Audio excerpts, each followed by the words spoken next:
정부가 내년부터 인구 소멸 지역 6곳에 농어촌 기본소득 정책을 시범 사업으로 추진하기로 했습니다.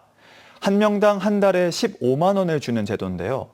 지자체마다 유치에 나서고 있지만 예산 마련에 대한 부담도 높아지고 있습니다. 박종호 기자입니다. 장흥 지역 농민과 여성단체 등이 한자리에 모였습니다. 정부의 농어촌 기본소득 시범 사업을 장흥에서 펼쳐달라고 요구하고 있습니다. 직접 서명운동을 전개하는 등 국민들이 나서 유치운동을 시작했습니다.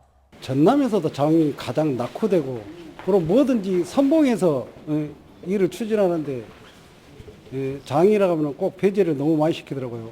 그래서 이번에는 어떤 일이 있어도 장흥에서 유치할 수 있도록 그렇게 해야 됩니다. 그래서 이렇게 함께 모였습니다. 정부가 추진하는 농어촌 기본소득 사업은 인구 소멸 지역 69곳 가운데 6곳을 선정해 오는 2026년부터 27년까지 2년 동안 지역민 한 명당 매달 15만 원씩 지원하는 제도입니다. 경기도에서 추진했던 정책을 전국적으로 확대해 시범 사업으로 추진하겠다는 건데 문제는 예산입니다. 정부가 추진하는 일반적인 국비보조금 사업은 예산 비율이 국비 50%, 도비와 시군비가 50% 수준. 하지만 이번 사업의 경우 국비 40%에 도비와 군비가 60%로 지자체가 감당해야 할 금액이 적지 않습니다.